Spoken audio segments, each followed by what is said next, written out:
Hello and good afternoon, Xbox Nation. Welcome to this week's new episode of the Xbox Factor Podcast. I'm your host, Mr. BoomStick XL.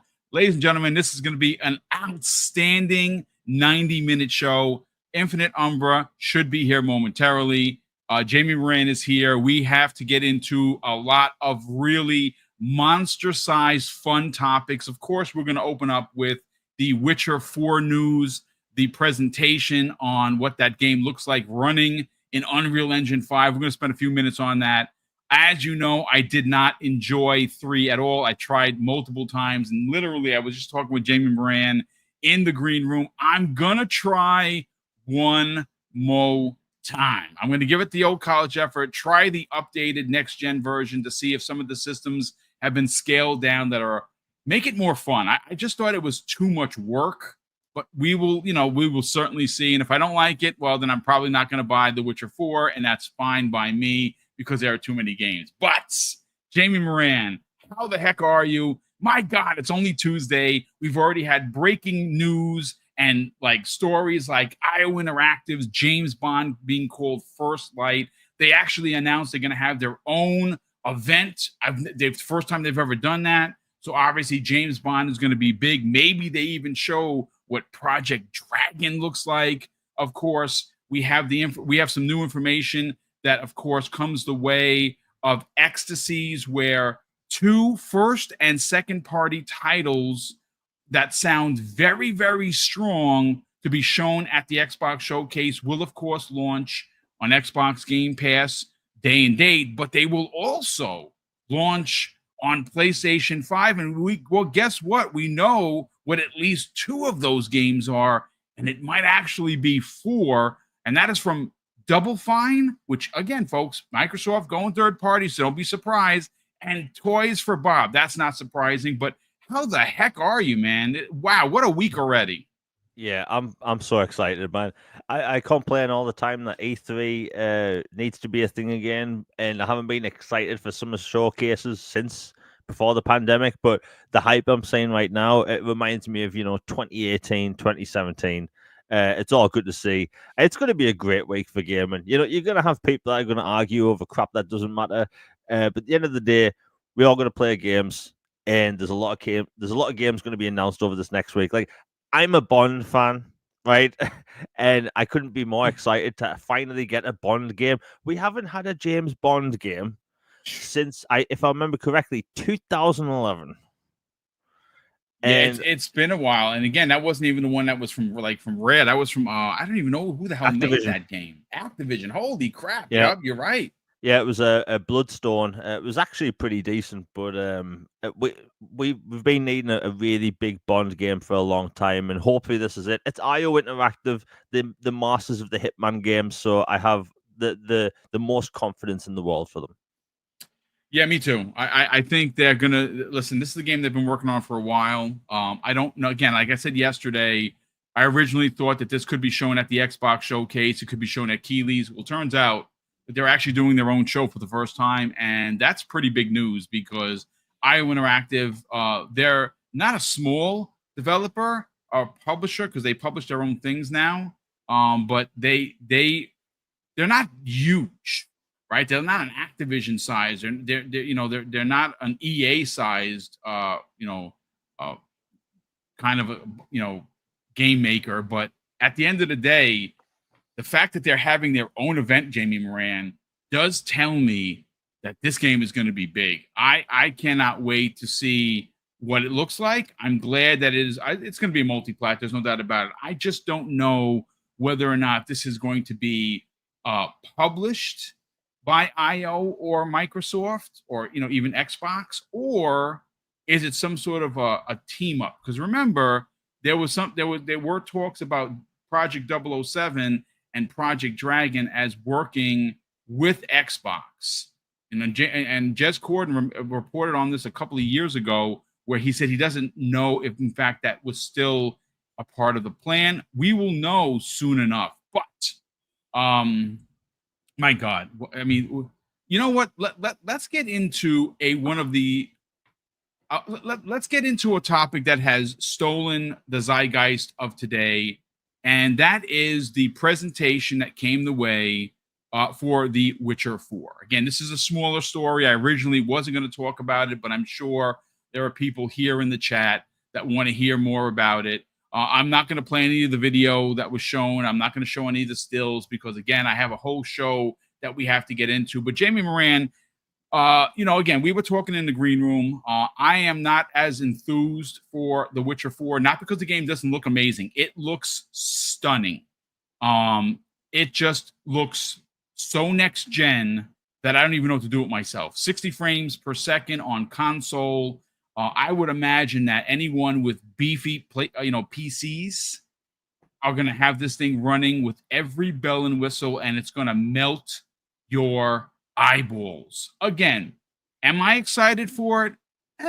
Listen, I tried The Witcher 3 multiple times. I never liked the game. I don't know what it was about it, and I love open world RPGs. It's something about the systems that just never clicked with me. So seeing this, of course, I'm a gamer. I'm like, wow, this looks amazing. It's probably going to play like The Witcher 3. So I don't know if it's a day one for me, and that's perfectly fine. There are a lot of games that I'm going to enjoy my time with. But Jamie, I want to get your thoughts on what you saw personally for the reveal using Unreal Engine 5. And when you say that, Umbra should be here momentarily. Umbra, if you're not already here, I'm on a different screen. He's still not here. Umbra, Unreal Engine 5. You say it 3 times, he shows up. I think I've said it 3 times already.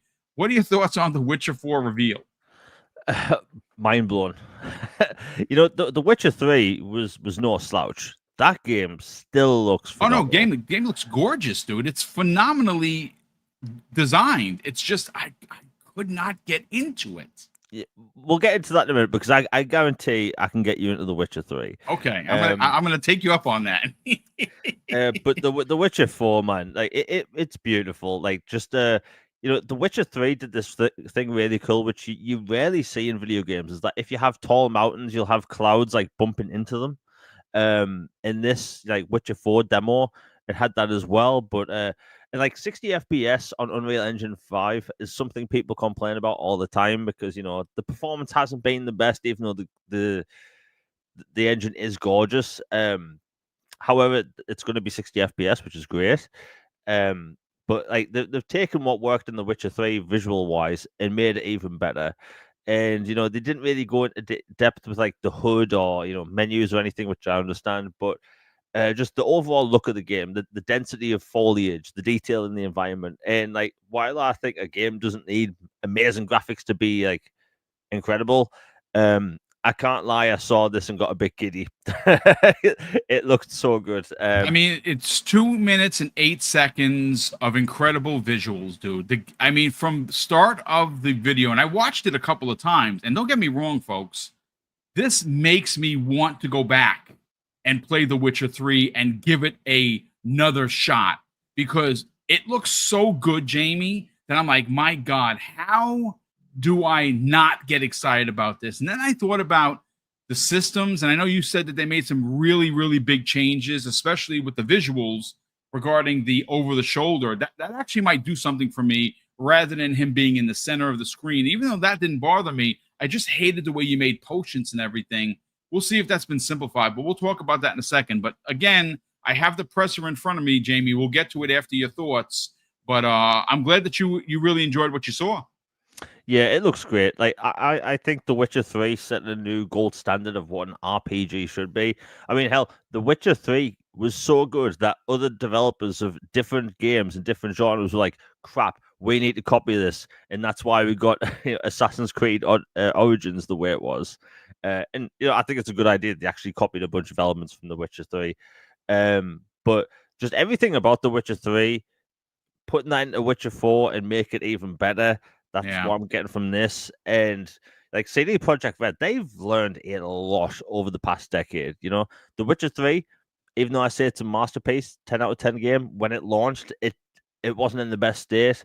It wasn't broken by any means, but it had its issues. And, over like the course of a few months, they made it better and better. And now with the next gen upgrade, it's way better. Cyberpunk 2077, when that launched, it was a joke, and now it's regarded as like one of the best sci-fi RPGs, right? Yeah.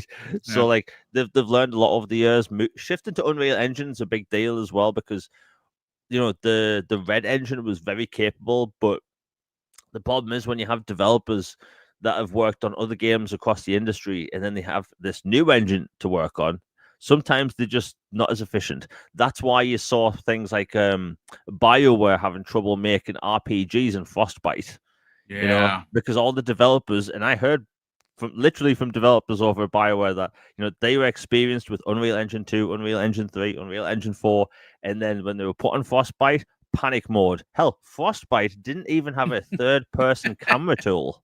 But that's an argument. That's a rant for another day. But them shifting to Unreal Engine just means they're going to be more efficient. They have way more developers that have worked on Unreal Engine than in the past. They have a new studio in the US, which I'm sure that will help with them make this game. Yep. But what can I say? I know it was just a demo, and the game's I'm guessing 2 years away. I'm excited, and as a Witcher 3 fan, this is given to me what I would want from a Witcher 4. So nothing bad to say. Yeah, I mean, listen again, folks. I watched the video a couple of times. One of the more impressive shots that they showed was the town with all the NPCs. Like it was loaded with NPCs. The shots from the forest scenes. Wow, I mean, and the up close of the characters, like the hair, even like the singular strands in the hair that were blowing were just insane to watch. So again, I am going to I'm going to give it another try and see maybe, and honestly I hope so. Like I always feel like the weirdo that's out, like the wallflower that's not dancing even though I like to dance. That because every time people talk about Witcher 3, I'm like, yeah, what'd you think? Blood and Wine, the greatest DLC in the history of life. And I'm like, yeah, Witcher 2. What do you mean the Witcher 3 you don't like? I'm like, yeah, I didn't like it. Oh, you're a weirdo. So there you go, folks. It's fine. You know what? I have to mention this because I saw this in chat and I laughed. So someone wrote, and I won't call them out. Someone wrote in your chat saying, "But why are no Xbox channels mentioning it was shown on base PS5?" I'm not going to say this person is a PlayStation fanboy or whatever, but I will say this: it was shown on the base PlayStation. However, Yeah. the Xbox Series X is more powerful, so it's obviously going to be 60 FPS on that as well. And I assume also on the PlayStation 5 Pro. But this is an Xbox podcast. We don't have to mention PlayStation every other sentence. I mean, like, and you know what's interesting? It's funny you say that. Again, listen, everyone's welcome here, right? Whether you're a PlayStation guy or gal, you love Switch, and even if you are a PlayStation main, nobody's going to shun you for that. It's okay. Like I said, the problem with, unfortunately, a lot of the PlayStation gamers, you've heard me say this the last couple of days, is they get roped into being a part of the troll community, and that's unfair because honestly, they shouldn't be roped into that. What they should be is they're PlayStation gamers, they're mains, they enjoy PlayStation, they buy Xbox games, and they don't think that they're drawing a line in the sand. Oh my god, I bought an Xbox game, I need to show my PS card. They're just gamers. The problem is that the most loudest and rudest and immature community is not Xbox. It's not Nintendo. It is the PlayStation community. And I'm talking about the trolls, not the gamers. PlayStation gamers just want to enjoy gaming. They buy their 2 or 3 games a year. They're looking forward to Grand Theft Auto. They're looking forward to Madden. They're looking forward to an Xbox game like Forza. And that's okay. You do have knuckleheads that, for some reason, really hate watching Xbox programs. I'm not the only one. This happens with Dirt Griggity all the time, except Dirt really, between him and Shan, they destroy them. See, I put them on the pain of mind list. I don't really like to get into that console war smoke, but it's fine, Jamie. Thanks for mentioning it. Again, the reason why we didn't mention it, because why should I? It's on every console, including PC. So does it matter that they showed it on a PlayStation? Not really. It's showed on a PlayStation 5 base. Okay. It's the bigger audience. It's fine. We're all gonna live. But Jamie, while we continue, because I messaged Umbra, he might have fallen asleep, folks. So we'll get him back, hopefully midway. And again, this is going to be a fun show. Again, it's not the biggest prediction show. That's happening on Thursday. So far, I have Fuzzy Belvedere. I have Will the Broke Boy Lewis going to be joining us, as well as Mav. And you know what? Let me just stop the program for a second because this is a really big thing. For us here at Double Barrel Gaming, one of the things that we pride ourselves in is helping other creators, big or small, doesn't matter. And if there is one creator that I think is not only the best solo act in the business, I think that his podcast as a whole has this very welcoming, family-like atmosphere. I'm talking about Mav from Fun Speculation. And if you know or you don't know, if you're not subscribed, shame on you. He took a step back from podcasting, and I don't actually know what the particular reasons were, but it was important enough that he needed to take time away from something I know he loves doing, and that is podcasting about video games, doing live streams, playing video games, and doing rant streams that he's really good at it. So the great news here is, well, Mav is coming back in a big way, and he's doing his first live stream on Fun Speculation this upcoming Thursday. I believe it is 8 o'clock. Go to his YouTube page and find out for sure. It's normally on Thursdays, PM in the PM, but this is going to be his big Xbox prediction show. So far, I believe Pong Soul is going to be there, as well as Steel Rain. So again, go support Mav. He's an amazing part of this community. Him and his wife just do so much good for this community. And it's great that he's coming back in a big way. I wanted to make sure that I actually said that before we get into the actual show here. And hopefully he does have some time to join me, Fuzzy, and Will on Thursday's X Vlog Live. We're going to do about a 70-minute last prediction show before the big show because there's no Breakfast with Boom. And I'm trying to get a bunch of people that could be there. Again, it's only going to run about 70 minutes, and that's the only topic we're going to cover is our last predictions.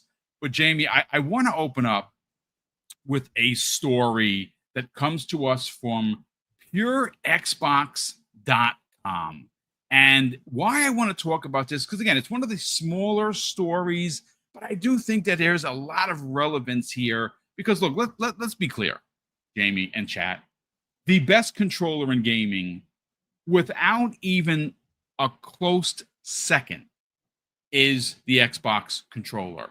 And whether you're using the regular controller, and I prefer the Elite for a lot of reasons, the Elite 2 is the best that they've put out. Now, its quality, some people will argue, isn't as good as the original. I've seen a lot of people complain about the rubber coming off on the grips. That has never happened to me, which I don't know why, but it's never happened to me.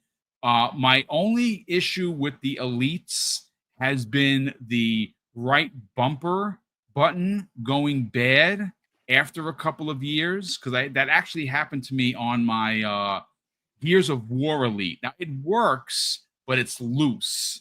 So I don't use that controller, and I don't use it because it's a collector's item. That's for sure. But I have a ton of Elite controllers, especially the last one I bought was the Call of Duty one from last year, and it still works great. But there is a story here from purexbox.com. It was written by Ben Carey, posted last week. And again, I've been sitting on the story for a while, and every time I wanted to insert it into the podcast, something else happened. Something else broke news. So I want to talk about the report from them where they go on to say the Elite, the Xbox Elite Series 3 is not only real, it is improved by, quote, leaps and bounds over the Elite 2. So I want to get into the story. And it goes on to say this. Earlier today, we brought you a tidbit of fresh information from Rare's Everwild courtesy of Jez Corden of the of Windows Central and the Xbox Two podcast regarding his Xbox games showcase predictions piece. And in there, the Windows Central reporter also provided some interesting details on the Elite Series 3 controller. Now, what I will do is, of course, put this story in the show notes, but I will also add Jez Corden's original story that he posted because, of course, we like to support all the journalists that we follow, and of course, we do use their work. Well, here is what Jez Corden of the Xbox 2 podcast with Randall Thor had to say about the Elite 3 controller. I also have it on good authority that Microsoft is working on a successor to the Xbox Elite Controller Series 2, assumedly called the Series 3, that will modernize and improve the offering leaps and bounds over the current model. Microsoft has revealed new controller models in and around their E3 style showcases in the past, so perhaps now would be a good time for the Series 3 to debut. Only time will tell. Jamie Moran, let's talk about it because look, I really enjoy the DualSense for some of its capabilities, right? I like the haptic sticks. I really do. I even not like the voice coming out of the thing. I like the sounds it makes. It's fine. I like everything but the stick placement. I can't stomach the sticks across from each other. And again, I've been a PlayStation guy since I imported the PS1 from Japan, and it was fine. But I do like the offset sticks. And the Elite controller, well, it's always been Elite to me. I play Call of Duty like a madman. I play multiplayer Halo like a madman. And those half-pull triggers are just the cat's meow, so to speak. Jez made mention that he has it on good authority that they're working on it. We all knew they've been working on it for a while. I'm actually surprised they haven't released it as of yet. I know some people were like, oh, they're probably going to wait until 2027. They're not waiting to 2027. By the time that 2027 happens, they'll be in Elite Four. What do you think? First of all, I want to get your thoughts on the Elite series itself. And do you think that this showcase happening on Sunday would be a good spot to drop this thing potentially this holiday? Yeah, I mean, my thought on the Elite controller first is that I don't actually use one. I actually prefer I swap between the Cyberpunk controller and the Starfield controller. Okay, that's fair. Those are great controllers, by the way. Yeah, I absolutely love the Cyberpunk one. Literally feels like it's made out of metal, and it always stays cool. But like for me, I was gonna every time I want to get an Elite, a new Elite comes out. So with the third one, I will more than likely get it. My theory is that they were wanting to release the third Elite controller, alongside a new standard one, because in the leaked documents 2 years ago from Microsoft, like they were going to do a whole new controller. If people saw the leaked image going around, it looked like it was wearing a pair of trousers, basically. And it was meant to have gyro support and all that stuff. So that's my theory, that they wanted to launch the Elite around the new controller, because the Elite controller right now doesn't have the screenshot button.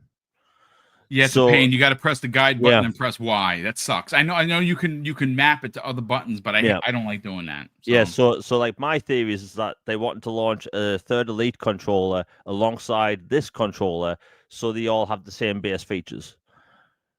That's the only logical thing that makes sense to me, anyway. I could totally see them announcing it during the show. We don't know how long the show's going to be just yet, but it's a controller. They just have to keep it to like 30 seconds, show what it can do. Under a minute. But with it being an elite controller, what else do they need to add outside of the base features of a new standard controller? We don't know. But I will say that Microsoft, they've had huge success in the past with the previous two Elite controllers. Like, there's no need for them to make one all the time. So like every time they've made a new Elite controller, it's been a significant jump. Yeah. So I can totally see them doing that, and then, launch it later this year. Obviously, they're going to keep doing the offset thumbsticks, thankfully. Don't know how anyone can play like video games on a controller with the sticks next to each other. Like I had a PlayStation 1 and 2 as a kid. Like I never liked that at all. Hell, even the GameCube had offset sticks, and I will call the C stick a stick. But yeah, I could totally see that happening. And there's been a lot of people wanting Elite Controller 3 for years now. A lot of people say that they have problem with the rubber on the backs, although I don't know if it's the same as the one on the Cyberpunk controller, but the rubber's always been fine for me on that.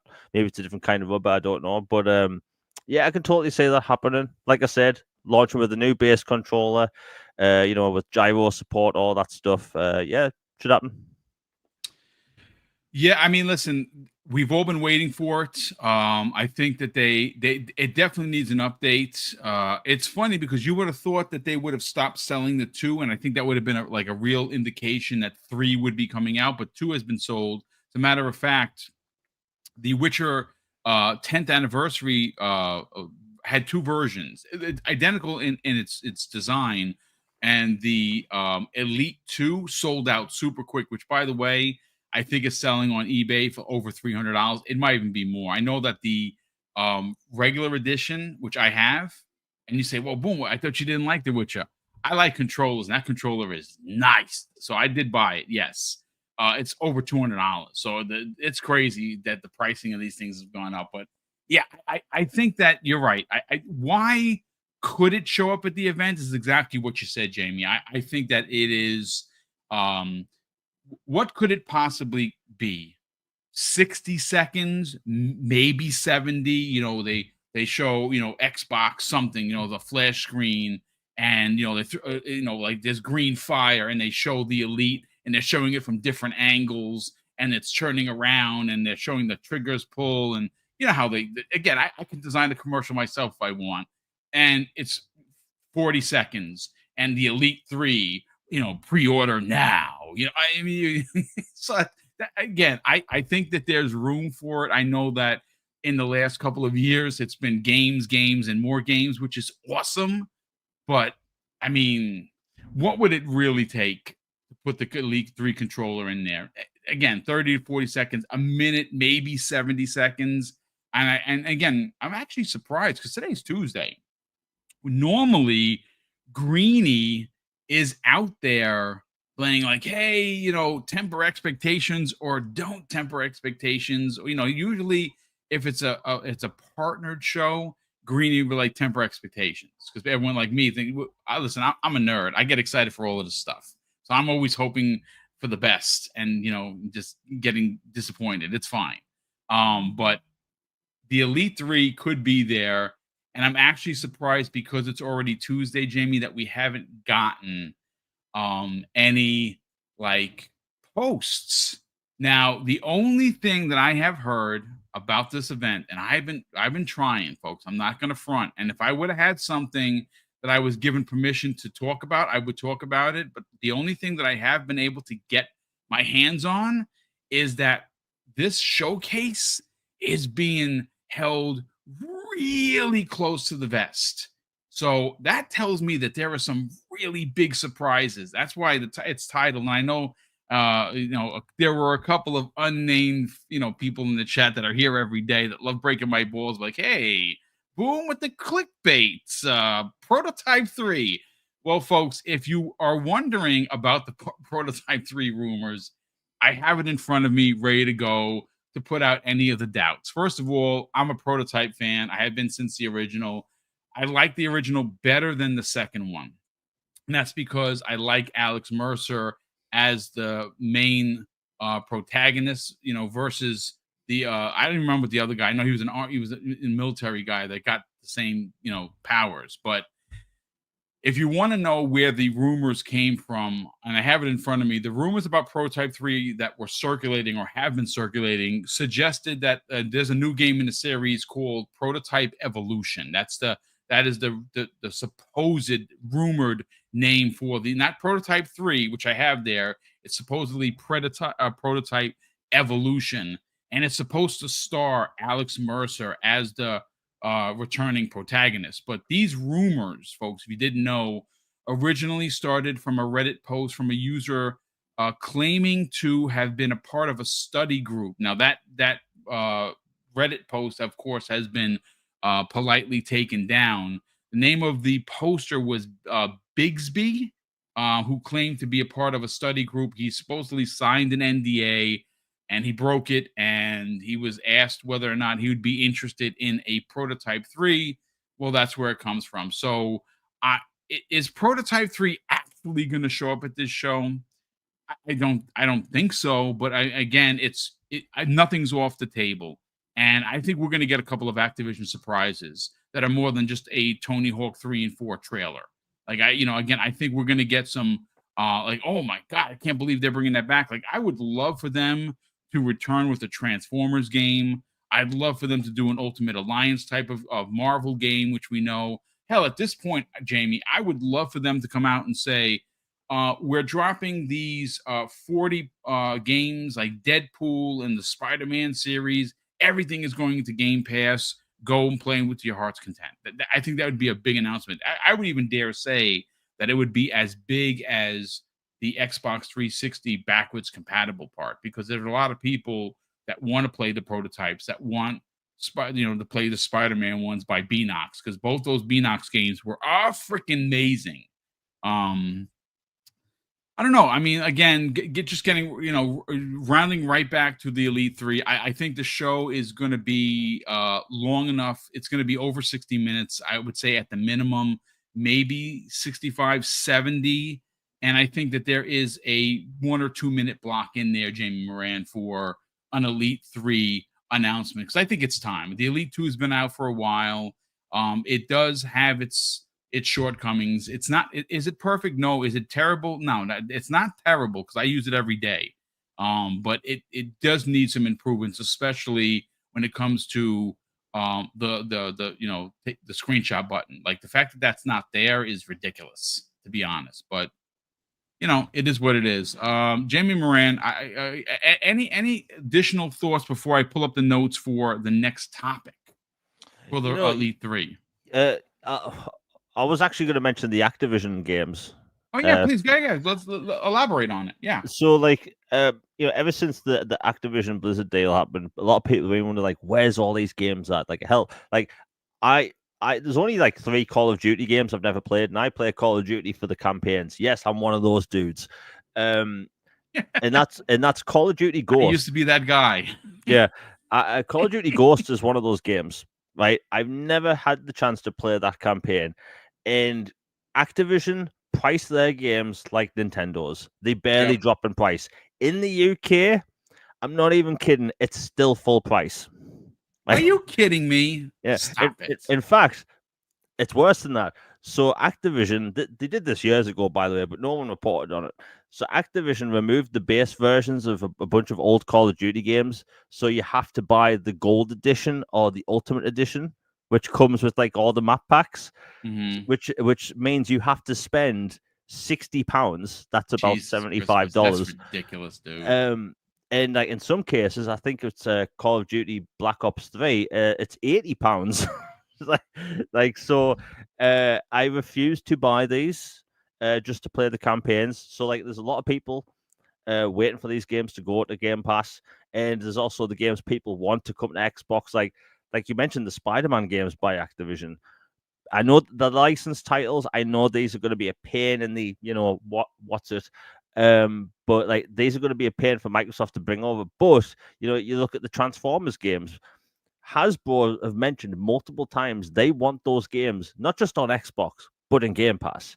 And when the Activision deal was first announced, guess what was trending in the UK on Twitter? Transformers Cybertron. Yep. Right. Old 360 games were old 360, Transformers games were trending in the UK at 2 a.m. because people had hope we're going to get these games backwards compatible or even remasters. Because people want to replay these games, they want to experience them. Like hell, I have 2 sealed copies sitting next to me right now, been waiting for backwards compatibility. And if I can just play them digitally, great, I'll frame them. But like, there's so many games people want, and like I know this one game will never be made backwards compatible. Microsoft, I dare you, prove me wrong. I want Wolverine Origins. I want Wolverine Origins backwards compatible because my 360 sounds like it's about to take off. Bro, I'll tell you this, if you are in the chat and you've never played Wolverine Origins, you missed out on one of the most adult. It is visceral and gory AF. Like he tears through everyone, and it was so freaking. It had no right to be as good as it was. And you're right. If that were to be backwards compatible, oh my god, dude, that would be freaking amazing. Yeah, and you know when Deadpool and Wolverine came out last year, that Wolverine game and the Deadpool game both shot up in price in the UK. They went from being like maybe £2 to about £300. So like I made sure to get a copy of Wolverine straight away. And like you said, that game, there's nothing like it. You know, when Wolverine takes damage, like his flesh actually goes away. It goes all the way down to the bone. Sometimes you have to wait for him to regenerate. Right? We will never have a superhero game that gritty ever again. We just we'll never have I that. agree. And I would love it if we could have these games again. And like, there's even the weird offshoot games. Like, look at the, the what do you call it? Crash Bandicoot games that aren't backwards compatible, like Crash of the Titans. I thought that was a fun game. Just stuff like that. Like the Activision deal is finally done. You know, the FTC lost their court case. They can't stop Microsoft. It's time. We need these games in Game Pass or on the Xbox, whatever. People have been waiting long enough. That's all I'll say. No, it's a great point. And again, it's a bit of a side tangent. It's this is what we do in a conversation like this. I think that it's time to get some information. I don't know if the time is right now. I would like it to be. Again, it's like the Elite 3 conversation. I do think, Jamie Moran, there is an opportunity to spend a couple of minutes talking about the backwards, because again, that's like Sarah Bond's big thing. It's like, game preservation. She's every time she speaks, we haven't heard her speak in quite a while. I really like to get some information from Sarah. She is the president of Xbox, for crying out loud. So I hope that she does get an opportunity to get on stage and say, hey, we've been working with vendors. We've been working to keep, the licensed IP. And you know what? I actually have a bit of an additional side tangent. I want to, you know what? Okay. I'm all over the place, folks, because I'm so excited. I will save it for one of my picks, because we're going to get this is how the rest of the show is going to break down. And again, it's just me and Jamie. Again, poor Umbra works midnights, folks, so he probably fell asleep, and that's fine. We'll get him back. Maybe we'll get him back on Thursday. Maybe he can join us, and we'll get his hot picks and takes. The way the show is going to work is at the end of today's show, and it's probably going to run, I want to say, about 75 minutes. Usually we'll do 90 minutes when it's three of us, being it's just me and Jamie. We'll do 75 minutes. We're going to pick, and I'm going to go to you, chat, because I'm going to need your help with this one. What opens the show? What closes the show? That's always a really fun conversation, but we're now going to, before I finish my tangent, I want to get into your three biggest hopes. Like, what do you want there? It could be outrageous, Jamie. It could be things that that won't even happen. Half-Life 3 is going to be there. That's my pick. Okay, go crazy. Chad, I'm going to need your help with that as well. But yeah, I think that there is an opportunity for Sarah Bond to kind of get out in front of this game preservation conversation that she enjoys having. She wants this generation to recognize what's come before it, and for next generation, she wants all of the games that are here today, as well as the games from yesteryear, to be able to be brought forward. I think that the way Microsoft is doing it, more, and of course, more specifically, the way Xbox is making game preservation a priority. Everyone in this chat, and we have almost 500 people here, you should be golf clapping and approach, and getting excited, because we know that what Sony does, right? Sony remasters it and sells it to you. Nintendo is the biggest, the biggest villain here, because they're going to try and sell you games that they've sold you 10 times over. Super Mario Brothers 3. How many people here bought it 3 times or more? Raise your hand. I definitely did. So, yeah. So the way Xbox is doing things is exactly what you want to see these companies do. And the only one doing it right now, Jimmy Moran, is Xbox. And I really hope that we do get some sort of an update for what's happening with the Activision catalog, because there are a lot of games. I mean, Singularity, for instance, comes to mind. I would love to see that game get an HDR boost, of an FPS boost, and you wouldn't have to pay for it, folks. It would just be there and it'd work. That's what I love about what Xbox does. But listen, JT Koo in the chat says, I love this community of gamers, and we love you too, brother. Thank you so much for being here as always. Let me just catch up on a couple of super chats. We have 2 super chats, and no, we actually have a new member, Crazy Coach Canuck, brother. Thank you. Welcome back to the channel. Thank you so much for supporting Double Barrel Gaming. Iman Burns, who's been a channel member for 3 years, and as a matter of fact, he says this: what's the crack, Boom? 3 years sub to your channel. Sony having a state of play nothing tomorrow, the 4th. Wow. Xbox on Sunday can't come fast enough. LFG. Yeah, I mean, the state of play has been announced. It's probably going to be the state of third party. It's fine. They probably have a couple of exclusives that they've partnered with, because they don't have their own first party stuff. Could PlayStation actually show a first party game? I mean, PlayStation players sure hope so. I wouldn't put I mean, if I was betting kind of a guy, I would bet against it, because they don't have anything to show, but maybe they do. They could show Ghost of Yotai again, which would be fine. Maybe they'll show MLB expansion or something. They're not going to show Intergalactic, because that got panned really bad. A lot of people didn't like what they saw, and I don't know if anything else is ready, but we will see. It's probably going to be third party, so don't be surprised. We also have here JT Koo. Hey, well, welcome back, brother. He drops a very generous $5 super chat, and he says, have you guys seen the new Witcher 4 Unreal Engine tech demo on IGN today? 60 FPS on consoles. Yeah, bro, we talked about that before. I'm sure you were here for it. It looks amazing, and because it looks so GD and amazing, I'm gonna have to try The Witcher 3 again. I'm gonna give it. This is the 4th time I'm trying it, folks, and if I don't like it, then I'm never gonna like it. So I'm gonna try. I'm gonna freaking give it the old college effort, as the kids like to say. We have a gifted, actually 2 gifted memberships, thanks to the generosity of Crazy Coach Canuck. Salute to you, kind sir, for the generosity. Mrs. Boom and I are very grateful for it. But Jamie, chat, this is the fun part. It's 12:45. We've talked a bit on the show today. We've talked about the Elite 3. We somehow worked in backwards compatibility. We've had a good old time. Now we got to get, I don't want to say serious, because I have some wacky ones, folks.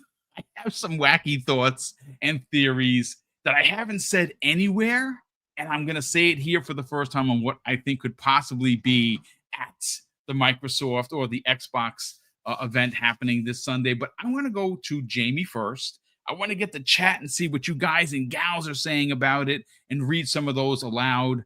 But Jamie Moran, I need your pick of 3. And if you want to throw an extra one in there because you can't settle on 3, we will allow it. And again, it's just me and you here. What are your 3 Banana Boat Sunday picks that may, or not even happen at the event? Because again, we know Call of Duty is going to be there. We know that you could see something from Fable. It's likely we're going to see what Rare has been working on. Again, thanks to Ecstasies, we know that Toys for Bob is going to be there, and so is why can't I think of their name? The team that made Psychonauts. Why am I blanking on Tim Schafer's studio? We're expecting them to be there. Double Fine. Yeah, thank you, sir. Double Fine is going to be there. Supposedly, there's going to be 2 games from each, and that's the rumor, folks. So 2 games from Double Fine, 2 games from Spyro, the makers of Spyro. I'm excited. But Jamie, let's get into it. Okay, so I'm going to read some of these. There's some of you guys got really, really good ones here. But let's hear from Jamie Moran. What are your 3 picks? And again, they could be off the wall. They could be close to the vest. They could be a reality. They could be a want or a rumor. Go. Even though this isn't one of my picks, I'll mention it anyway. If Half-Life 3 is there, I will post a video on my YouTube channel of me eating a top hat made of cheese. So my 3 picks, I'll start this off with Lost Odyssey 2. Oh, that's such a good one. My God. Let me tell you something, Jamie.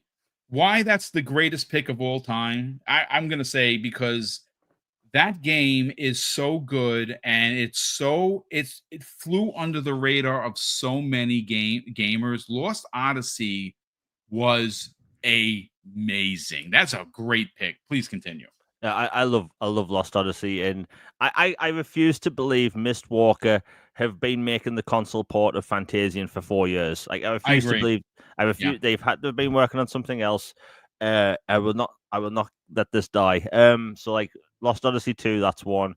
Wolfenstein 3, full on Wolfenstein 3. The way the new Colossus finished, where that story was going, we pretend Youngbloods didn't happen.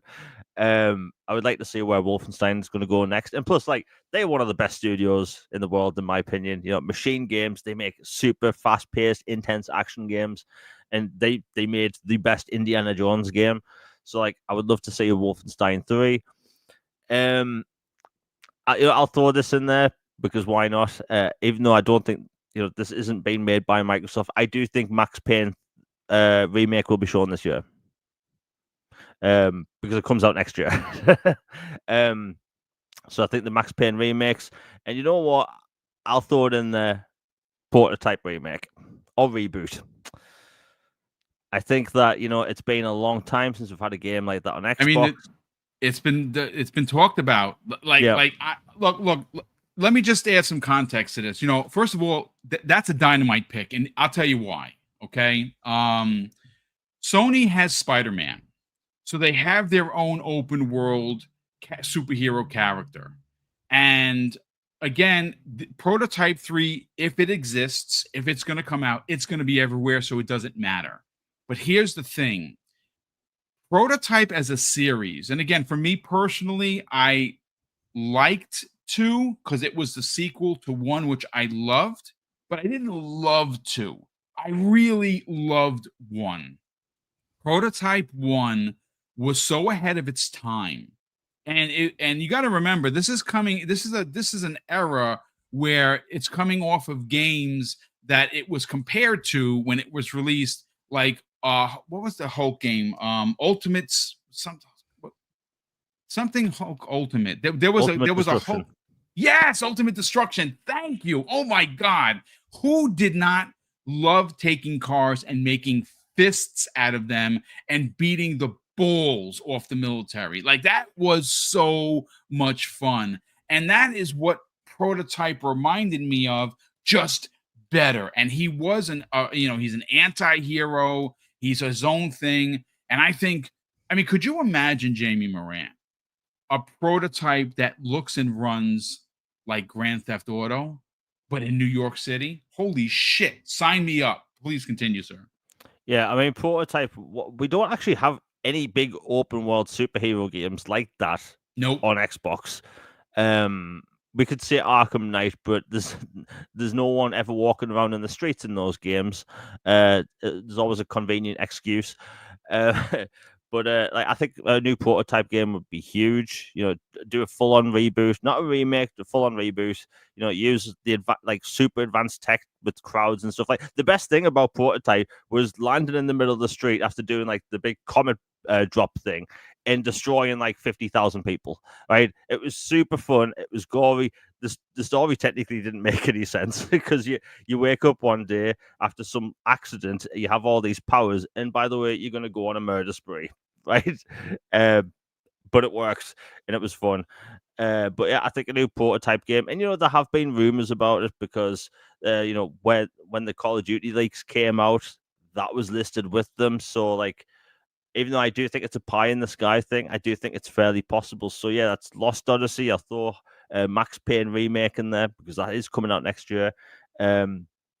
Wolfenstein 3 and Prototype. Great picks. As a matter of fact, shout out to Patman Jones in the chat. I did not know this, but apparently Hulk Ultimate Destruction was made by the same people that made Prototype. Well, that makes a lot of sense because I loved both. Thank you for the chat. That is awesome, dude. I don't even know how you had information. You are a dictionary of info. I didn't know that. You know something?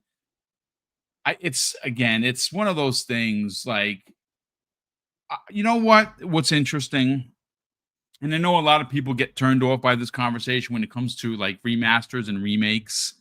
I personally think that the way that Sony does their remasters, especially when they're charging full boat, is egregious. Now, yes, is some of the things noticeable? Yeah, if you're playing on a PS5 Pro, it's a bit noticeable, but they charge you for that. And if it's just an upgrade in visuals, I really hate the way they do that, to be honest with you. What we've seen in the last couple of releases and what I expect to see in the release of Gears of War Reloaded is a massive upgrade to what the original was. And you're talking about games that came out over 10 years ago, and a perfect example of doing it right, and I hope that they continue to do it more, specifically Bethesda, is Oblivion. Now, I'll say this. I know there's rumors, I know there's thoughts about, and it's basically been confirmed thanks to leaked court documents, that the Fallout 3 remake that's on the same lines or in the same vein, if you will, of Oblivion sounds freaking amazing. But what I would love to see Bethesda continue to do as we wait for Fallout 5, which is probably not coming out until at least 2030 by my account, is have that same studio or studios that worked on Oblivion and potentially Fallout 3 and let them remake Fallout New Vegas. Because if that shit is announced, people in New York are going to hear me in the aisles. That would be, again, that's not even one of my picks. I would absolutely go bonkers because, again, I know Todd Howard probably wouldn't even shake my hand because I've said this many times, and I love Todd Howard. I think he's such an important, person in the industry. And as much as I adored, absolutely loved Fallout 3, my favorite Fallout is New Vegas by Obsidian. And if Obsidian can't do it because they're incredibly busy, let whoever made Oblivion and the potentially, again, the unannounced Fallout 3 remake, let them bring us Fallout New Vegas. And yes, please. Hyde Knight says Fallout 3 remake is a must. I want to read now, Jamie. Do you have any additional entries before we get to the chat and we start reading some of theirs? I know this won't be a massive thing, but I think that Microsoft, they clearly want to explore bringing older games back via remakes and remasters. Mm-hmm. Oblivion, like that shouldn't be called remasters. Let's be honest. It should be a remake. It really should. It's not a remaster, but that's fine. Fine. Yeah, whatever. my theory is that the Fallout 3 remake will be shadow drops later in the year when the TV show comes out. Oh, dude, that's brilliant. Oh my God. You're absolutely right. Yes. I think because that's happening in December. Yeah. That would be a great shadow drop. Oh my God. Because what did we say when that show came out and was good as it was? Man, it would be great to have a Fallout game go with it. And didn't you tell me that Fallout in the UK was selling out left, right, and center when the show came out? Fallout 4 was #1 across all of Europe. Like there you go. Like that TV show was so big and made Fallout 4 and also Fallout 76 sells so well across the world, but in Europe it did phenomenal. it sold so well that it made Microsoft reevaluate how they should approach Fallout, because if if Bethesda continue to make their RPGs at the rate they do, we will get Fallout 5 in 2033. Dude, yes, I'm going to be 63 years old when that game comes out. I mean, I'm still going to be around, but Jesus Christmas, I don't want to wait that long. I'm only 54, for crying out loud. Yeah, so I think they're gonna start like really looking at like how they should approach remakes and remasters, and have these games pad out, in between launches. So like, Elder Scrolls 6 comes out in 2026, 2027. We have Oblivion that's gonna last people till then. Fallout 3 remake launch. I'm saying that launch this December. That'll hold people over until we get Fallout. New Vegas remastered or remake, and then we'll get Fallout 5. And I do think, this isn't a game. I think Microsoft might actually announce a studio that will make Fallout games, because they can't, they really just can't make RPGs the way they're doing it now. It's taken way too long. Even Todd Howard and Phil Spencer have said this. So like, if they have another team like Bethesda Game Studios, just make Fallout games, one dedicated to Elder Scrolls. Like, I know this isn't Microsoft, but you could apply the same thing to GTA, right? When GTA 6 comes out next year, do you know how old we are going to be when GTA 7 comes out? Oh, dude, it's crazy. Yeah, that game's going to come out in like 2042. I'm not joking. So like that's what I'm saying. So I think a new studio. I think there will be a teaser for the Fallout 3 remake, which will shadow drop later this year. Yeah, stuff like that. I love it. I love it. So, folks, before I get into my ridiculousness of picks, because some of my picks they are so bombastic. It's hype train 101, folks. It's unlikely to happen, but god damn it, I'm gonna throw it out into the universe anyway, and hopefully the universe answers back. But I want to read some of the chats in here. So Nino Vistic, our generous friend from Hawaii, says he would love NFL Fever 2026. I would love a new Blitz game. Who would not want a new NFL Blitz? I am so sick of EA having control of the NFL. It just makes me sick. Like, it just really does. Like, I know Madden's going to be dope. They just announced the Madden, the cover player, which of course is the guy from the Eagles, the running back, 26, Barkley, which he deserves it. I mean, that move that he did where he jumped around backwards. I mean, come on, that is awesome. That kid is an amazing athlete. But yeah, so I would love an NFL Blitz, but I like the NFL Fever 2026. He says Rise 2. Oh my God, yes. We definitely need a Rise 2, because Rise 1 still looks and plays amazing. And that game came out in 2013. He also says Forza Horizon 6. I don't see. Absolutely. I actually see that happening. I think that we're going to get a trailer. I mean, could that be like a the rumor with Xbox right now is that they have a game that's coming out from first party this year that has not been announced. So they're very specific with that. Is that going to happen? Could it be Forza Horizon? Because we know it's coming. It just hasn't been announced. That would be pretty dope. Let's see. I gotta look and see. Okay, so let me get some picks here. So Sin in the chat, where are you, Sin? He said a couple of really interesting things. His chat is going so quick, man. All right, Sin, I get to you in a second. We have Stage on X says Jade Empire. You're not actually the only one to say that. Jade Empire remake would be fine. I know that there are a couple people in the chat that like Treybone. Oh wait, great to see you here, brother. He wants new experiences rather than the remakes and remasters. I mean, I agree on some aspect of it, but I think that if a game is 15 and 20 years old and redone in the modern way of gaming, that's kind of like a new game. Because again, how many people in the chat here play Jade Empire? Like, I played it, I beat it, I loved it. I think I beat it twice. That game was amazing. That was when BioWare was really BioWare. But how many people here never played? I guarantee you, and again, I'm just spitballing here, folks. I guarantee you half the people in this chat never played Jade Empire. They just didn't. So if the game did come out, it would technically be a new experience, even though it's a remake. But I understand your point. Negative Zero says he wants Rockstar to start making smaller games again. Yeah, Yes. I mean, they're into the money thing, bro. And I guess it's a business. I get it. You know, I know a lot of people would like another table tennis Rockstar. Who ever thought that would be a thing? It is what it is. Game Shark says he still plays NFL 2K5, brother. That is the best football ever made, and that was $20.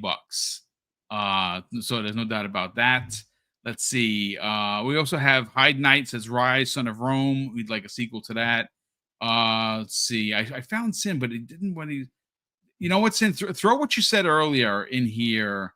I know that you're playing Spray Paint Simulator. I know a lot of people are really enjoying that. It says it's new addiction. Let me just get down to the bottom of the chat here and see. Trey Bone says Recore 2. Recore 1 was really good. It just wasn't. It could have been so much better if it would have been just baked a little bit more. Let's see. I'm trying to look. So Game Shark says Lost Odyssey. Again, Lost Odyssey 2 would be dope. Ray Chi says Jade Empire wouldn't work with the modern audiences. Yeah, I don't know so much about that. I know that the polygamy would melt down on many people for sure. Anthony Chipmunk, how dare you, sir? He wants Volcano too.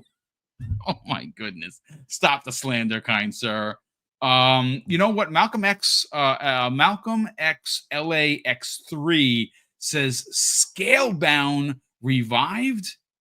I mean, they own the rights to it. I really liked the kid with the headphones riding the dragon. I thought that was kind of very anime-esque. I wouldn't mind that. A couple of people in the chat said, well, BT Maverick 707 says Ori 3. I actually think that's a possibility because obviously Ori 2 ended with the potential of a 3. And now that Microsoft is going, third party, the head of the studio would probably green light a 3, and maybe it wouldn't be, published by Microsoft. We'll definitely see about that. Let's see. I'm just looking to see if there's anything that pops off the screen here. So Negative Zero wants a new Manhunt or remake. Manhunt was bonkers back in the days. That was a freaking wild ass game, and I can't believe it actually been made. I could see that coming back as a remake in a big way. Music 72 wants, yeah, you know what, brother? I would love a new 2K NFL. That's never going to happen. The contract is so it's such a tightwad contract for EA that unless it's like an NFL Blitz type of game, I don't even know if it could have real players. It's just so dumb. I would have never signed that deal, but the NFL is the NFL and they want their money. Let's see.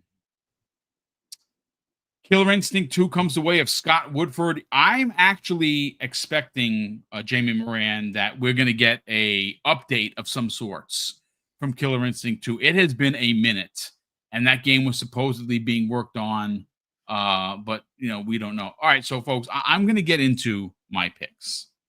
Okay, now, pick number 1, and Jamie, of course, jump in whenever you want to throw your two cents into the ring, because I think there's a couple here that are off the wall wacky. And one of them is not Banjo-Kazooie, folks. I know. Don't throw the virtual tomatoes out. That's for another show. For me personally, I want Phil Spencer to come out on stage, and I want him to. Because you remember a couple of years ago, he talked about bringing Guitar Hero back. I think it's time, ladies and gentlemen. I think that if we're following trends, and I'm going to partially wear the business part from this, okay? The reason why I think Guitar Hero needs to come back is because it's been far removed from anyone buying plastic guitars. It has been a very long time, right? Those games are currently not backwards compatible.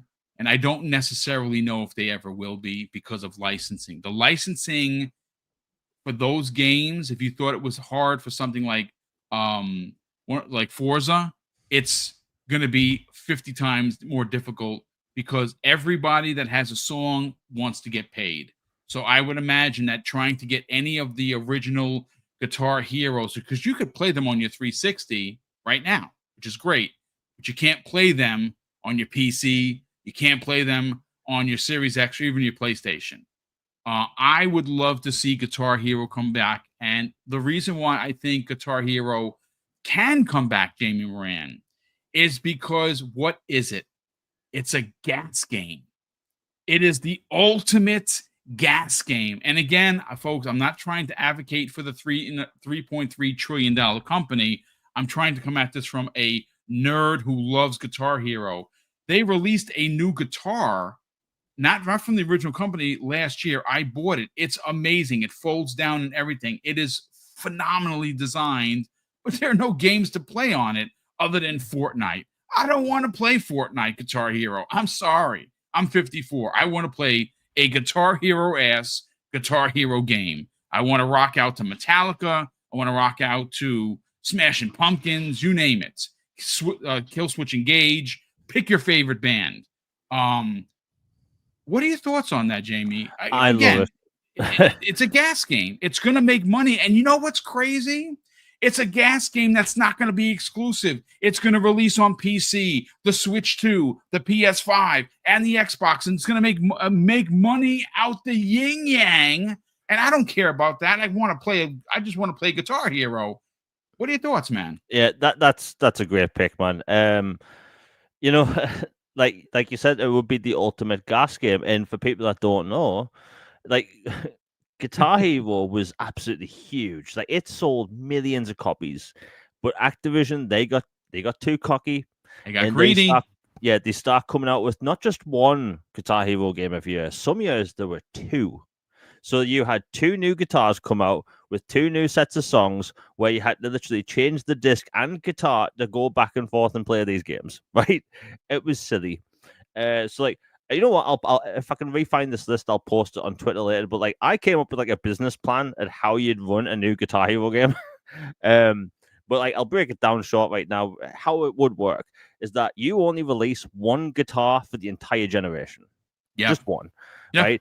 And throughout the year, you release one Guitar Hero game, and throughout the year, you launch expansions, which would basically that's what you do. Yes. At the end of the year, you'd have a new big premium expansion, which would be like, you know, multiplayer modes, party modes, you know, remix modes and stuff, and a crap ton of songs. But keep that same guitar, same game, and just have the songs licensed for one title. And they could do it for everything. It wouldn't even just have to be for Xbox, PC, PlayStation, and Switch. It could be for Apple TV, iPad, Mac, right? And you could have cross-play support over all devices. Like, Guitar Hero came out at a time where it was big. Like, the zeitgeist around it was massive, but like, given that social media wasn't really a thing then, given that, you know, people covering stuff on YouTube wasn't really a thing then, you can't really have people play a game like this on Twitch because of DMCAs and stuff, which is why I would say that, you know, they would work with video game companies to have video game soundtracks, which you could play on stream. Stuff like that. And I think, yeah, Guitar Hero, it coming back would be absolutely massive. You know, hell, you could technically do a battle royale mode where people, you know, play to the last song with the highest score. Oh my God, I love it. That is insane. You can tell I've spent way too much time thinking about this. But like, I was obsessed with Guitar Hero 2. Absolutely obsessed with Guitar Hero 2. I got so good at playing Monkey Wrench by Foo Fighters. I was able to play it without looking at the screen. Oh my God, that is so awesome. I love it. And I long for the days of having Guitar Hero back. We got a Guitar Hero back in, I think, 2015 or something. It was called Guitar Hero Live, but they changed the way the guitar works. There was 2 rows of 3 buttons as opposed to the colored buttons that were just like 5 of them. They ruined it. Basically, they could bring back Guitar Hero. It would be huge. And like you said, Phil Spencer said that they want to do it. Yeah, it's time. They don't need to release a new bloody guitar every single year. And like you said, like didn't that company PDP come out with a guitar? Dude, that's what I bought. It's amazing, bro. It's so good. It's solid quality. And one of the best features is that the neck simply just folds down. So it's not a pain in the ass. Because I have a couple of guitars here. They're literally hanging. Actually, I have the orange and white Logitech, like right here. Still works. But I just need some. Again, I don't have a 360 in the house. I don't have room for it. I have it in storage, but yeah, get a new guitar here. My song, my go-to song, because I'm old, was Free Bird by Leonard Skinner. I freaking loved playing that unbelievable song, but I'm old. So listen, I got some numbers here. And again, folks, don't throw the virtual tomatoes at me. All right. I'm trying to pitch an idea to whoever from Xbox is listening. They listen to this program, folks, and Mrs. Boom and I are incredibly grateful and humbled by that. So is Phil listening? It's unlikely, but you just never know, right? So I got the numbers. In Guitar Hero's lifespan, it sold 25 million copies. That is just copies of the game, right? Over $2 billion back then in sales, which of course games were 50 and 60 bucks rather than the $80 they're suggesting now. And that was without the DLC. I bought every guitar. I currently own on disc right now every Rock Band and every Guitar Hero release in its franchise history. I own everything. I have multiple guitars. I don't have a drum kit, which I wasn't good at drums anyway, which is fine, but I was good at the guitar. And I would freaking absolutely love that. Here, you know what? Let me just get to some of the super chats and see if there's anybody has, because there's going to be some people in here that want to. First of all, shout out to Crazy Coach Canuck, because he added an additional gifted membership. Brother, that's very kind and generous of you. We definitely appreciate that. Be Nice has been a channel member for 3 months. Says, love your content, Boom. Xbox better. That's very kind of you. I'm glad you're enjoying the content. I have so much fun with this, folks. You don't understand. Like, being forced to retire and not knowing what your direction. I mean, my retirement is great. I have a good salary. I have insurance, but I was unfortunately shown the door because of this back injury, and this back injury was bad, man. If I showed you what I look like under an X-ray, you wouldn't believe it that I'm still walking. So I always wanted to get into games journalism, and then I realized how gross it was, how disingenuous it was, which I'm not. I'm a very honorable person. I like my integrity is super. I walk around with a very, very high integrity stick.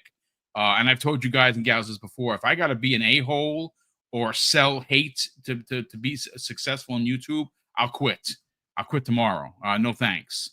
So I always wanted to be into journalism, and I realized a couple of things. One, it's a young man's game, and I'm old. And then I found YouTube, and then here we are, Double Barrel Gaming, syndicated 5 shows a week. And so I appreciate the kind words, brother. Will the Broke Boy Insider, let's make sure I didn't steal anything. He says, Xbox announces the purchase and reopening. Oh my God, this is a great pick of Monolith Studios, and they're relaunching with a new game in the Fear series and the Middle Earth games. Jesus Christmas. That's the best pick of the night, ladies and gentlemen. My God, claps for Will the Broke Boy Lewis, because Monolith Studios coming back under its tag name and then releasing a new Fear game.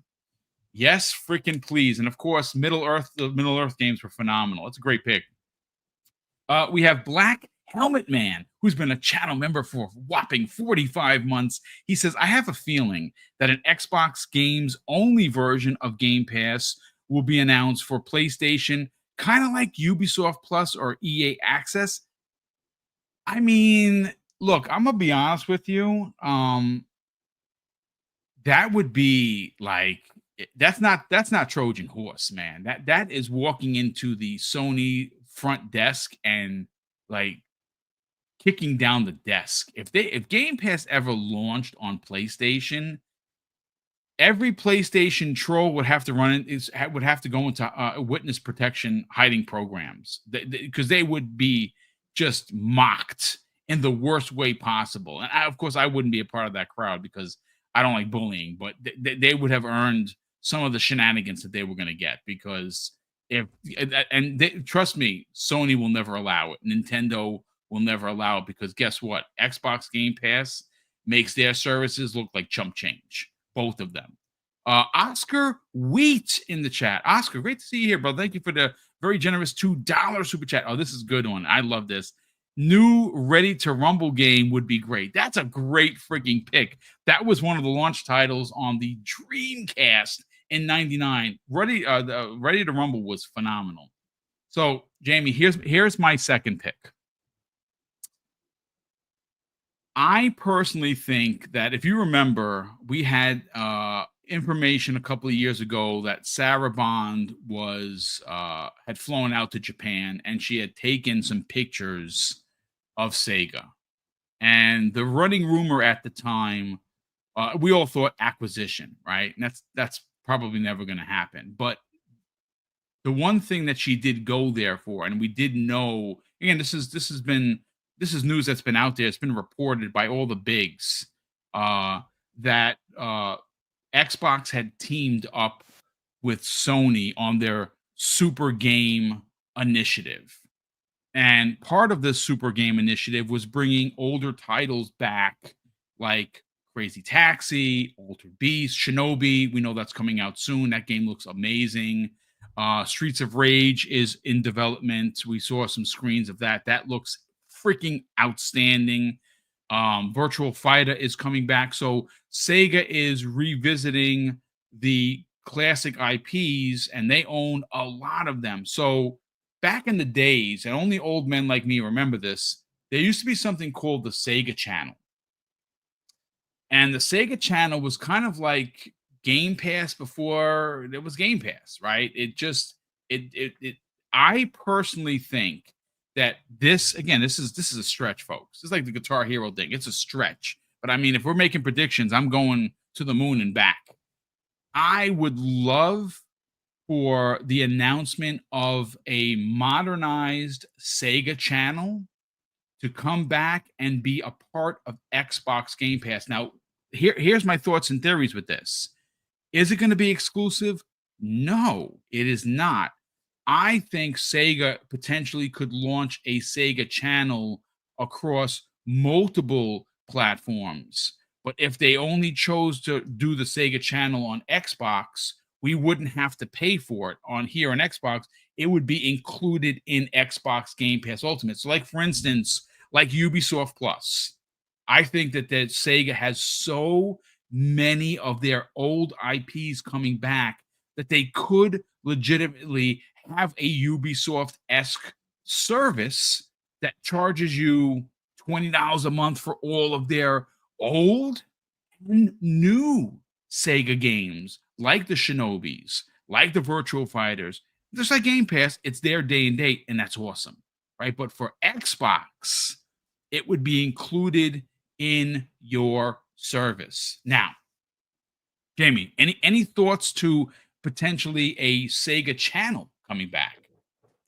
I do think that could happen. Sega's talked about how they want to do some sort of subscription service in the future, and if they are going to bring back a bunch of older games, because Sega for the past few months they've been delisting all the titles from Steam. Yes, and they have Xbox and stuff. The older Xbox arcade games.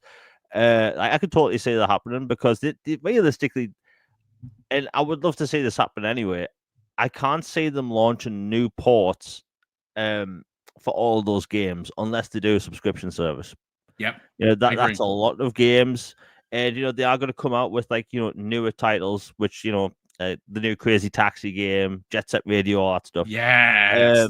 By the way, there's 2 Jet Set Radio games in development. They could put those in there as well as incentives. And we know subscription services work. We do have this corner of the internet that the shake and get scared at the thought of a subscription service. But these people will subscribe to Netflix and not bat an eye. But I could totally see it happening. Sega has enough IP to, do something like that, and also like they could put in all their JRPGs and stuff. Right, it Yes, wouldn't they even have to could. just be older games. And you think of all the a million Sonic games there've been. Like Sega has more than enough games to do a subscription service. I'd say they have more of a reason to do a subscription service than a company like Ubisoft. I agree. Yep. Especially with all the you got to remember, this super game initiative is tremendous. Like they are talking about bringing back games from the Genesis, dude. Like I could even see them doing a new Columns. Anybody remember Columns? It was like their version of Tetris. It was awesome. I literally, and that's funny. We talk about Columns. I literally just played Columns on the Genesis part for the Switch. Like there's, there's the throwback mode where you can get in there. I played Columns for like an hour, and I loved every second of it because I'm a Sega guy. I've been a Sega kid for years. Yeah, as Music 72 said, he loved Columns. And look, there are a lot of people in here. Yeah, Sega Channel was a prehistoric Game Pass. That comes the way of Be Nice.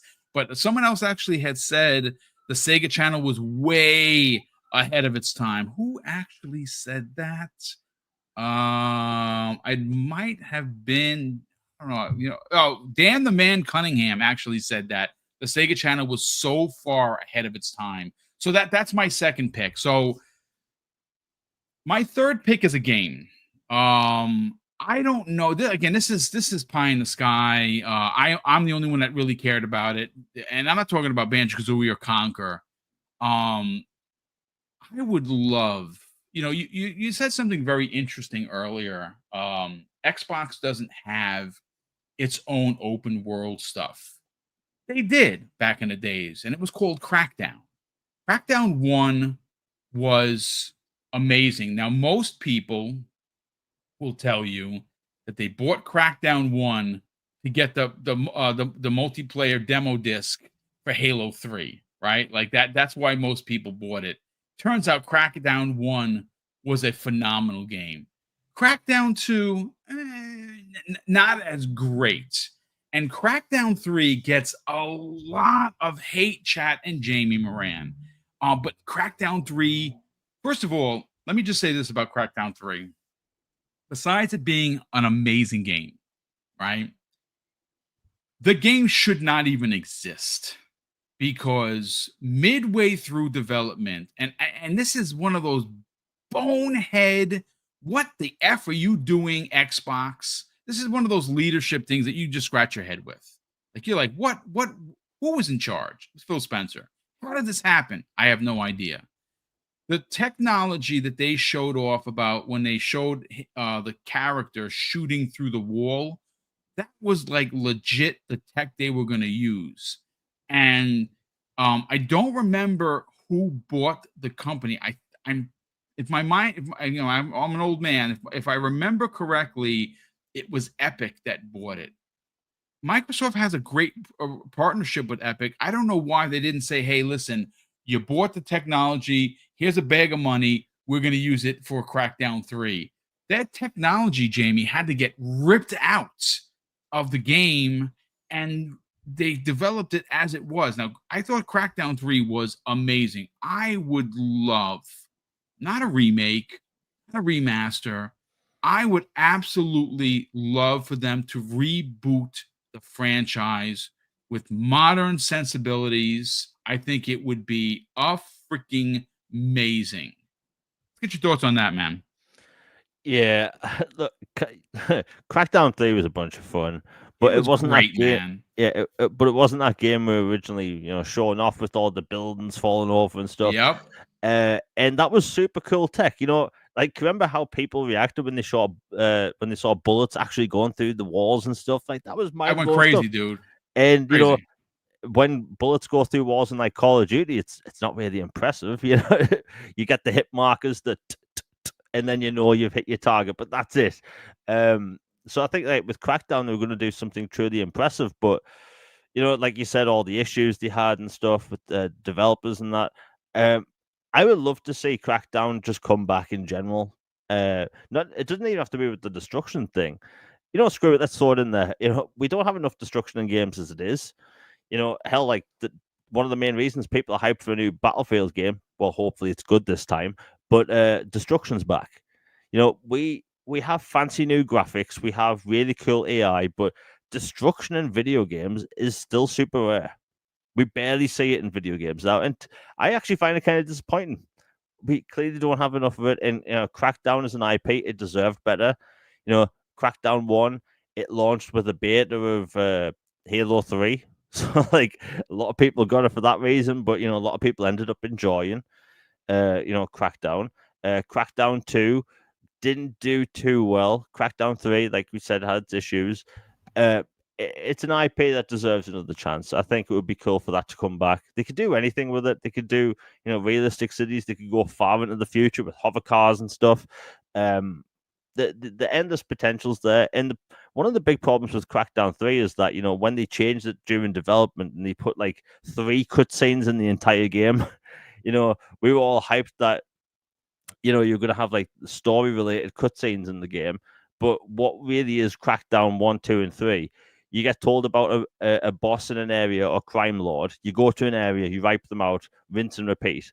I think Crackdown would suit having an actual narrative told over an entire game with cutscenes, with dialogue, and actual story, as opposed to just saying, hey, take down this guy, he's bad, and also there's another guy after him you have to take down the exact same way, but he's in a taller building. That kind of thing. It deserves a second chance. I mean, you could take, because it's never going to be Grand Theft Auto because you're a cop, right? So you're playing as the good guy, but it certainly could have taken a page out of Johnny Gat's book. What was the name of that franchise? What can I think of it? That was like Grand Theft Auto with the purple. Oh my God, why am I drawing a blank? It was like Grand Theft Auto, except it wasn't. And it was so good. There was like, oh wow. Let me go to the chat. Chat, help me out over here. The old man has forgotten. Saints Row. Shit Snow Elite. Thank you, kind sir, for the save. Yeah, thank you, Nino Vestek. Saints Row. So I would love to see a Saints Row-esque. I mean, their stories were wacky, but 1 and 2 were really good. 3 and 4 got into the the superhero genre, which I by the way, 3 was. I spent so much time in 3, it's almost embarrassing. I freaking love 3 and 4, even though they exploded the earth. It's fine. But thank you, Killer Blue. Appreciate that. Punty, great to see you here, brother. So those are my picks. Again, folks, I know if you threw a pick in there, I didn't read it live, it's because the chat was going so fast. But Jamie, look, I'm expecting another rock solid outing from Xbox. I'm expecting a roadmap to finish off 2025. I'm expecting a very detailed road for the opening of the 2026 campaign. And I think we're going to get a bit of a peek into the future. How far into the future? I don't know, but I am expecting a great show on Sunday. And you know what? Honestly, I think that the fact that everyone is going to have a show, some shows are going to be way better than others. Like the lowest rated show, I think is going to be Sony's. And it's not console warring, folks. I just don't think they have anything to show. I think it's going to be a lot of third party stuff. I think there's going to be a lot of deals with some of the Korean developers they're working with, some of the part of the China project with the, and again, a lot of those games are becoming very samey. Like they're all Souls-like type of games. They look great. Folks, I don't know how many Soul games you can take in your life. I personally can take 1 or 2, and that's enough for me. So again, I don't know what Sony is going to show. I have a feeling that the Summer Games Fest, with Jeff, I think he's going to have a couple of big reveals. I'm going to tell you this right now. The show to look out for outside of the Xbox showcase is the Nintendo. It's not going to be a Treehouse event, but I have a feeling that we're going to get a release date for Metroid Prime 4 happening this year, and I think we're going to get a big blowout for the next 3D Mario. Now, me personally, there's been some talk about Mario Galaxy 3. There's talks about Mario Odyssey 2. Those are all great. They would make amazing things. I would love for them to bring us back. Old men like me would appreciate this. Remake Mario 64 and launch that. That is never gotten a remake. That game deserves it. And again, other people are like, just do a new 3D Mario. Okay, that's fine too. But Jamie, you have a show happening later today. And of course, I want to thank all of the super chats that have popped in here today, all the gifted memberships, as well as the member chats, because those member chats are people that are sub to the channel, not only through YouTube, but they support the channel through their channel membership. And Mrs. Boom and I, again, are really, really grateful for all that support. Jamie, let's talk about your podcast happening later today. And of course, that is yourself and Logan Meyer, as you do at 6 p.m. Eastern Standard Time, called the All Things Xbox Podcast. And of course, where could people check that show out later today? And more importantly, subscribe to the Jamie Moran Elusive Gamer YouTube channel. Yeah, thanks, Boom. It's always great doing this show with you. So yeah, my YouTube channel is The Elusive Gamer. I exclusively cover Xbox. I cover Mass Effect when I get to as well. All Things Xbox podcast is on Tuesdays at 6 p.m. Eastern, where it's always fun over there. No fanboy stuff. And even the comment section's always fun, where we keep it strictly Xbox. Today, we're going to be talking about the final predictions for the Xbox Game Showcase and also Summer Games Fest. Yeah, that's 6 p.m. Eastern. It will be really fun tonight. I also put out a video the other day, which is the 10 biggest new games coming out in June. That was a pain putting together. Hope people enjoy it. It was excellent, dude. Very good stuff. Yeah, a serious pain putting those videos together, but hope people enjoy it. And I'm about 80 subscribers away from hitting 6,000.